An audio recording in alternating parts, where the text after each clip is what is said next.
सुप्रभात बच्चों। संस्कृत की कक्षा में आपका स्वागत है। आज हम अष्टादश अध्याय अपादान कारक पंचमी विभक्ति के विषय में पढ़ेंगे। बच्चों, हमने पहले की विभक्ति और कारक में देखा कि कर्ता कौन होता है, कार्य करने वाला। कर्म जिस चीज को कर्ता करता है और करण क्या होता है, कार्य करने का साधन।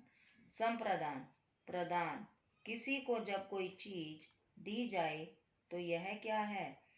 जैसा कि पहले बताया गया था कि यह लाइफ की अलग अलग सिचुएशन है। अब यह कौन सी सिचुएशन है, जब एक चीज से दूसरी चीज अलग हो रही है, उसे ही अपादान कारक कहते हैं। आइए इसे विस्तार से समझते हैं।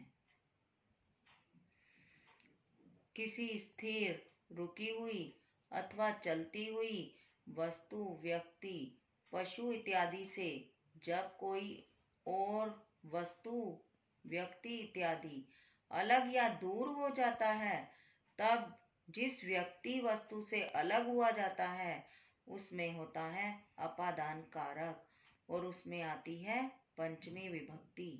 यह तो है इसकी डेफिनेशन। यानी जब कोई चीज रुकी हो, जैसे कोई पेड़ हो, ठीक है, या कोई मेज या डेस्क हो, और या कोई चलती वस्तु हो, जैसे कोई गाड़ी जा रही हो, घोड़ा दौड़ रहा है, और इनमें से कोई और चीज अलग हो जाए, जैसे पेड़ से पत्ता गिर गया, मेज से पुस्तक गिर गई, भागते हुए घोड़े से या बस से कोई आदमी गिर गया, तो जिस चीज से अलग हो रहे हैं उसे बोलते हैं अपादान कारक और उसमें आती है पंचमी विभक्ति।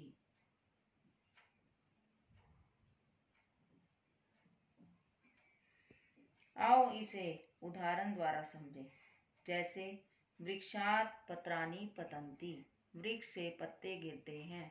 बच्चों देखो, यहाँ जो ये वृक्ष है, वृक्ष से आपको पत्ते अलग होते हुए नजर आ रहे हैं, तो वृक्ष हमारा है अपादान कारक और यहाँ पर पंचमी विभक्ति का प्रयोग हुआ है, इसलिए अलग होने के अर्थ में अपादान कारक का प्रयोग होता है और उसमें आती है पंचमी विभक्ति। अब इसकी बच्चों पहचान कैसे की जाए। ऊपर दिए गए उदाहरण में जब यह प्रश्न पूछा जाए, पत्राणि कस्मात् पतन्ति, पत्ते किस से गिरते हैं, तब हमें उत्तर मिलता है वृक्ष से, वृक्षात। इसलिए वृक्ष अपादान और उसमें आई है पंचमी विभक्ति। इसका चिन्ह से अलग होने के अर्थ में होता है। बच्चों जैसा कि आपने करण कारक में भी आपने से पढ़ा था, लेकिन वह से जो था वो था साधन, जैसे बालक कलम से लिखता है, लेकिन ये अपादान जो कारक है उसका चिन्ह है से अलग होने के अर्थ में। अब हम इसके रूप पढ़ते हैं। पुल्लिंग एक वचनम, द्विवचनम, बहुवचनम। नरात नराभ्याम, नरेभ्य। नृपात नृपाभ्याम, नरिपे भय। वृक्षात वृक्षाभ्याम, वृक्षे भय। बच्चों हमेशा ये याद रखना, वृक्ष शब्द पुल्लिंग में प्रयुक्त होता है, नपुंसकलिंग में नहीं, क्योंकि हम वृक्ष को लिविंग थिंग मानते हैं। और अगर आप इसके नियमों पर जाओ तो एक वचन में आत लगता है, द्विवचन में भ्याम और बहुवचन में एभ है।